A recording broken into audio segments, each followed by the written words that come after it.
ಆಚಿ chilli powder ಸಖತ್ ಖಾರ ಬಣ್ಣ ಮತ್ತು ರುಚಿ ಆಚಿ ಚಿಲ್ಲಿ ಪೌಡರ್. ಬೆಳಗಾವಿಯ ಗಡಿಯಲ್ಲಿ ರಾಬರಿ ಆಗಿತ್ತಲ್ಲ, ಪ್ರಕರಣಕ್ಕೆ ಸಂಬಂಧಪಟ್ಟಂತೆ SP ಪ್ರೆಸ್ ಮೀಟ್ ಮಾಡ್ತಾ ಇದ್ದಾರೆ. ಬನ್ನಿ ನೋಡ್ಕೊಂಡು ಬರೋಣ. ಸೊ ಬೆಳಗಾವಿ ಜಿಲ್ಲೆ SP ಆಫೀಸ್ಗೆ 6ನೇ ತಾರೀಕು ನಾಸಿಕ್ ಜಿಲ್ಲಾ ವರಿಷ್ಠಾಧಿಕಾರಿಯವರ ಒಂದು ಅಲ್ಲಿಂದ ಲೆಟರ್ ಬರೆದಿರೋದು ಒಂದು ನಮಗೆ ಮಾಹಿತಿ ಒಂದು 16ನೇ ತಾರೀಕಿಗೆ ನನ್ನ ಗಮನಕ್ಕೆ ಒಂದು ಬಂತು. ಅದರಲ್ಲಿ ಖಾನಾಪುರ ಸ್ಟೇಷನ್ ಕಡೆ ಚೋರ್ಲೆಘಾಟು ವ್ಯಾಪ್ತಿಯಲ್ಲಿ ಒಂದು ರಾಬರಿ ಆಗಿದೆ, ಅದರಲ್ಲಿ ಒಂದು 400 ಕೋಟಿ ರೂಪಾಯಿ ಆಗಿರಬಹುದು ಅಂದರೆ ಒಂದು ಮಾಹಿತಿ ಬಂತು. ಸೊ ಇದು ಹಿನ್ನೆಲೆ ಏನಂದರೆ, ಇದರಲ್ಲಿ ಲೆಟರಲ್ಲಿ ಬಂದಿರೋದು ಒಂದು ಕಿವಿ ಮಾತಲ್ಲಿ ಬಂದಿರೋ ಒಂದು ಮಾಹಿತಿಯಲ್ಲಿ ಸಂದೀಪ್ ದತ್ತ ಪಾಟೀಲ್ ಎಂಬುವರನ್ನು ಅಕ್ಟೋಬರ್ 22ನೇ ತಾರೀಕು 2025 ಸುಮಾರು 3 ತಿಂಗಳ ಹಿಂದೆ ಒಬ್ಬನನ್ನು ಕಿಡ್ನಾಪ್ ಮಾಡಿರ್ತಾರೆ. ಕಿಡ್ನಾಪ್ ಮಾಡಿರೋರು ಯಾರು ಮಾಡ್ತಾರೆ ಅಂದರೆ, ವಿಶಾಲ್ ನಾಯ್ಡು ಎಂಬವನು ಕಿಡ್ನಾಪ್ ಮಾಡ್ತಾನೆ. ಇವನು ವಿರಾಟ್ ಗಾಂಧಿ ಎಂಬುವರ ಸೂಚನೆ ಮೇರೆಗೆ ವಿಶಾಲ್ ನಾಯ್ಡು ಗೋಟಿ ಏರಿಯಾಕ್ಕೆ ನೀವು ಬನ್ನಿ ಅಂದರೆ ಸಂದೀಪ್ ದತ್ತ ಪಾಟೀಲನ್ನು ಕರೀತಾನೆ. ಈ ಸಂದೀಪ್ ದತ್ತ ಪಾಟೀಲ್ ಗೋಟಿ ಏರಿಯಾಕ್ಕೆ ಹೋಗುವ ಸಂದರ್ಭದಲ್ಲಿ ಅಲ್ಲಿ ವಿಶಾಲ್ ನಾಯ್ಡು ಮತ್ತು ಅವನ ಜೊತೆಗೆ ಇದ್ದ ಕೆಲವೊಬ್ಬರು ಇವನನ್ನು ಒಂದು ಫಾರ್ಚುನರ್ ಗಾಡಿಯಲ್ಲಿ ಕಿಡ್ನಾಪ್ ಮಾಡಿಬಿಟ್ಟು ಅಲ್ಲಿನೇ ಒಂದು ಹೊಡೆಯುತ್ತಾರೆ. ಹೊಡೆದುಬಿಟ್ಟು ನಮ್ಮಲ್ಲಿ ಸುಮಾರು ಒಂದು ಅಕ್ಟೋಬರ್ 16ನೇ ತಾರೀಕು 2025 ಒಂದು 400 ಕೋಟಿ ರಾಬರಿ ಆಗಿದೆ. ಅದರಲ್ಲಿ ನೀವು ಕೂಡ ಭಾಗಿಯಾಗಿದ್ದಾರೆ ಅಂದರೆ ನಮಗೆ ಡೌಟ್ ಇದೆ, ನೀವೇ ಮಾಡಿದಿರ ಅಂದರೆ ಹೇಳಿ ಹೊಡೆಯುತ್ತಾರೆ. ಹೊಡೆದಾದ ಮೇಲೆ ಅವನನ್ನು ಬಿಡ್ತಾರೆ. ಸ್ವಲ್ಪ ಆದಮೇಲೆ ಅವನನ್ನು ಮನೆ ಸುತ್ತಮುತ್ತ ಹೋಗಿ ಫಾಲೋ ಅಪ್ ಮಾಡ್ತಾರೆ. ಸೊ ಅದು ಮುಗಿದ ನಂತರ ಅವನಿಗೆ ಮತ್ತೆ ಕಾಲ್ ಮಾಡಿ ಇರ್ತಾರೆ. ಮತ್ತೆ ಕಾಲ್ ಮಾಡಿ ನಮಗೆ ಅದು ಸಿಕ್ಕಿರುತ್ತದೆ ಅಂದರೆ ಹೇಳಿ ಮಾಹಿತಿ ಹೇಳಿರ್ತಾರೆ. ಸೊ ಇದರಲ್ಲಿ ಇವನ್ ಕಡೆ ನಮಗೆ ಲೆಟ್ರ್ ಬರೆದಿರೋದಲ್ಲಿ ಈ ಲೆಟ್ರಲ್ಲಿ ಏನಿದೆ ಅಂದರೆ,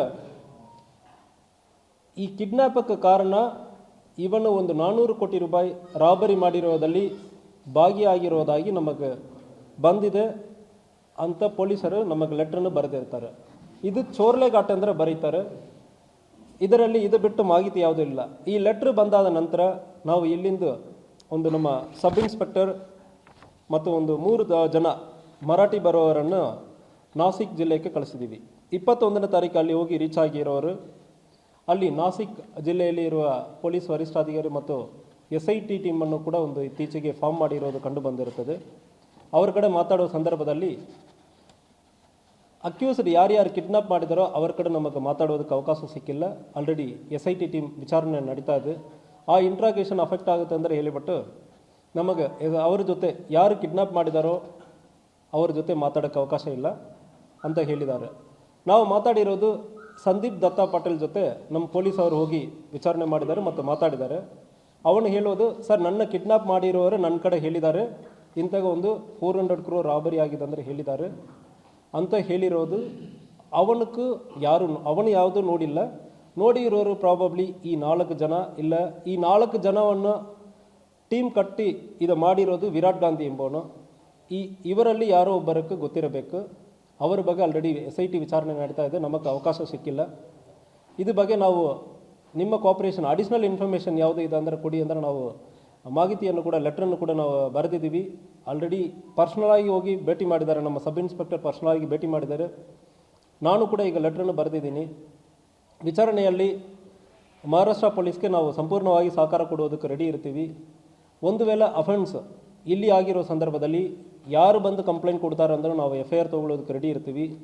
ಈ ಕೇಸಲ್ಲಿ ಇದರಲ್ಲಿ ಬಂದಿರೋ ಲೆಟ್ರಲ್ಲಿ ಹಿಯರ್ಸೆ ಅಂದರೆ ಹೇಳ್ತೀವಿ, ಒಂದು ಕ್ರಿಮಿನಲ್ ಆ್ಯಕ್ಟ್ ಪ್ರಕಾರ ಹಿಯರ್ಸೆ ಕೋರ್ಟಲ್ಲಿ ಅಡ್ಮಿಸಬಲ್ ಆಗಲ್ಲ, ಫ್ಯೂ ಎಕ್ಸೆಪ್ಷನ್ಸ್ ಇರ್ತದೆ.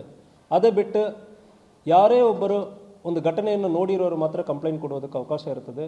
ಇದು ಸಂಪೂರ್ಣವಾಗಿ ನಮಗೆ ಮಾಹಿತಿ ಕೊಟ್ಟಿರೋದು ಹಿಯರ್ಸೆ ಇರ್ತದೆ. ಯಾವುದೇ ಒಂದು ಸಣ್ಣ ದಾಖಲಾತಿ ನಮಗೆ ನೋಡಿರೋರು ಇಲ್ಲ ಅದರಲ್ಲಿ ವಿಕ್ಟಿಮ್ ಆಗಿರೋರು ಯಾರು ಬಂದು ಮಾಹಿತಿ ಕೊಡುವ ಸಂದರ್ಭದಲ್ಲಿ ಕೂಡ ಈ ಕೇಸನ್ನು ನಾವು ಮುಂದುವರಿಯೋದಕ್ಕೆ ರೆಡಿ ಇರ್ತೀವಿ. ಒಂದು ವೇಳೆ ಮಹಾರಾಷ್ಟ್ರ ಪೊಲೀಸ್ ಘಟನೆ ಅಲ್ಲಿಯೇ ಮಾಡಿರೋ ಸಂದರ್ಭದಲ್ಲಿ ನಮ್ಮಲ್ಲಿಂದ ಯಾವುದು ಸಹಕಾರ ಬೇಕಾದ್ರೆ ಮಹಾರಾಷ್ಟ್ರ ಪೊಲೀಸ್ಗೆ ನಾವು ಸಹಕಾರ ಕೊಡುವುದಕ್ಕೂ ಕೂಡ ರೆಡಿ ಇದ್ದೀವಿ. ಎವಿಡೆನ್ಸ್ ಆ್ಯಕ್ಟ್ ಪ್ರಕಾರ ಈಗ ಇರುವ ಭಾರತೀಯ ಸಾಕ್ಷ್ಯ ಅಧಿನಿಯಮ ಸೆಕ್ಷನ್ 55 ಪ್ರಕಾರ ಇದು ಹಿಯರ್ಸೆ ಅಡ್ಮಿಸಬಲ್ ಇಲ್ಲ ಅಂದರೆ ಹೇಳೋದಕ್ಕಿಂತ ಅದರಿಂದ ಕೇಸ್ ನಾವು ತಗೊಳ್ಳೋಕ್ಕಾಗಿಲ್ಲ. ಯಾರು ವಿಕ್ಟಿಮ್ಸ್ ಅಥವಾ ಇದರಲ್ಲಿ ನೋಡಿರೋರಾಯಿ ಈಗಾಗಲೇ ಮಹಾರಾಷ್ಟ್ರ ಸರ್ಕಾರ SIT ತಂಡವನ್ನು ರಚನೆ ಮಾಡಿದೆ ರಾಬರಿ ಪ್ರಕರಣಕ್ಕೆ ಸಂಬಂಧಪಟ್ಟಂತೆ. SIT ಟೀಮ್ ಬೆಳಗಾವಿಯ SP ಗೂ ಕೂಡ ಪತ್ರವನ್ನು ಬರೆದು ಸಹಕಾರವನ್ನು ಕೊಡುವಂತೆ ಮನವಿಯನ್ನು ಮಾಡಿಕೊಂಡಿತ್ತು. ಮಹಾರಾಷ್ಟ್ರದ SIT ಟೀಮ್ಗೆ ನಮ್ಮ ಸಂಪೂರ್ಣವಾದ ಸಹಕಾರವಿದೆ, ನಾವು ಕೂಡ ಇನ್ವೆಸ್ಟಿಗೇಷನ್ನಲ್ಲಿ ಭಾಗಿಯಾಗ್ತೇವೆ ಅಂಥೇಳಿ ಈಗ ಬೆಳಗಾವಿಯ SP ಮಾಹಿತಿಯನ್ನು ಕೊಟ್ಟಿದ್ದಾರೆ. ಹೇಗಾಯಿತು ರಾಬರಿ, ಜೊತೆಗೆ ಆ ಜಾಗವನ್ನೇ ಆಯ್ಕೊಂಡು ಮಾಡ್ಕೊಂಡಿದ್ದು ಯಾಕೆ, ಎಲ್ಲದರ ಬಗ್ಗೆಯೂ ಕೂಡ ಇನ್ಫಾರ್ಮೇಷನನ್ನು ಕಲೆ ಹಾಕಲಾಗ್ತಾ ಇದೆ.